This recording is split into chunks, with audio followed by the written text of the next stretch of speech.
Google ने 2029 तक post quantum cryptography पर माइग्रेट करने की ठोस टाइमलाइन जारी कर दी है।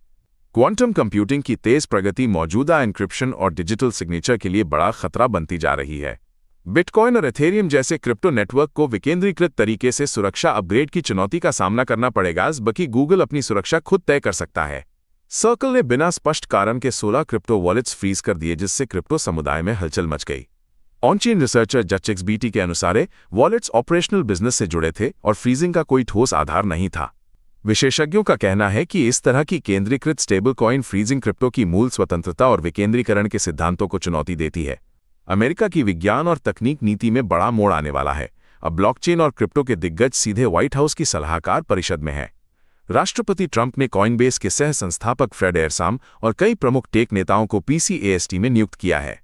ये परिषद अब उभरती तकनीकों और वर्कफोर्स पर अमेरिकी नीति को आकार देगी, जिससे क्रिप्टो और AI जैसे क्षेत्रों को मुख्यधारा में लाने की उम्मीद है। टेदर ने पहली बार अपने $184 बिलियन USDT रिजर्व्स की पूरी ऑडिट के लिए बिग फोर अकाउंटिंग फर्म को नियुक्त किया है। ये ऑडिट जुलाई 2025 की जीनियस एक्ट डेडलाइन से पहले पूरी होगी, जिससे स्टेबल कॉइन बाजार में पारदर्शिता और निवेशकों का भरोसा बढ़ेगा। इससे पहले टेदर पर रिजर्व्स की पारदर्शिता को लेकर कई सवाल उठते रहे हैं, लेकिन अब यह कदम स्टेबल कॉइन सेक्टर के लिए एक नया मानक स्थापित कर सकता है। केवल 40 मिनट में कान्ये वेस्ट के YZY टोकन ने $3 अरब का मार्केट कैप छू लिया, लेकिन अंदरूनी लेनदेन के आरोपों के बाद यह 1.05 अरब तक गिर गया। विश्लेषण से पता चला कि 94% टोकन सप्लाई अंदरूनी वॉलेट्स में थी, जिससे निवेशकों के लिए जोखिम और अवसर दोनों सामने आए। सेलिब्रिटी टोकन की दुनिया में ये घटना संभावनाओं के साथ साथ बड़े खतरे भी दिखाती है। अमेरिकी संसद की टोकनाइजेशन सुनवाई में ट्रंप परिवार पर लगभग $1 अरब के क्रिप्टो घोटाले का आरोप लगने से राजनीतिक भूचाल आ गया। प्रतिनिधि मैक्सिन वॉटर्स ने ट्रंप परिवार के क्रिप्टो निवेश और कथित भ्रष्टाचार को उजागर किया, जिससे पारदर्शिता और नियमन पर बहस तेज हो गई। सुनवाई में दोनों दलों ने टोकनाइजेशन को वित्तीय बाजार का भविष्य मानते हुए निवेशकों की सुरक्षा और पारंपरिक नियमों के पालन पर सहमति जताई। मेमे कॉइन की दुनिया में अचानक उछाल और गिरावट का सिलसिला अब SEC की नज़र में है। अमेरिकी SEC TIDEBREAKER नामक नई योजना पर विचार कर रही है, जिसका मकसद सोशल मीडिया के जरिए होने वाली पंप एंड डंप स्कीम्स को रोकना है।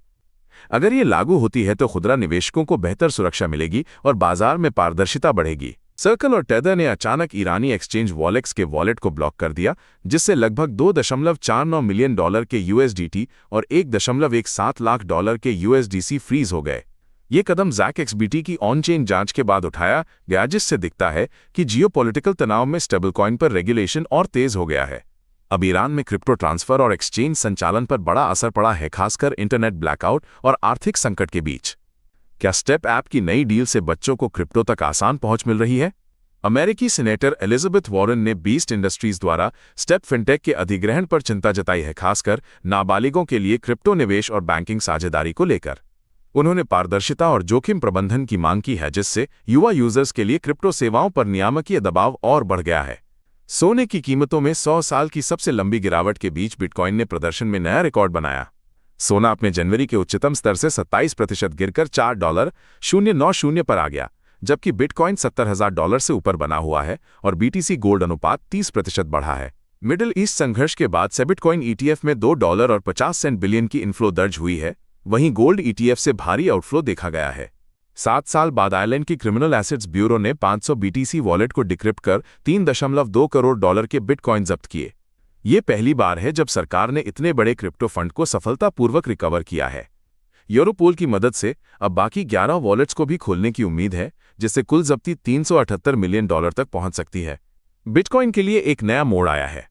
प्रोडक्शन रेडी नामक गैर लाभकारी संस्था ने एक कंजर्वेटिव बिटकॉइन क्लाइंट के विकास की घोषणा की है। इसका मकसद है नेटवर्क की सुरक्षा और स्थिरता को बढ़ाना, जिससे एक ही इम्प्लीमेंटेशन पर निर्भरता कम हो। सैमसन मो और जिमी सॉन्ग जैसे अनुभवी बिटकॉइन समर्थक इस बोर्ड में शामिल हैं और संस्था ओपन सोर्स डेवलपमेंट व शिक्षा को बढ़ावा देगी।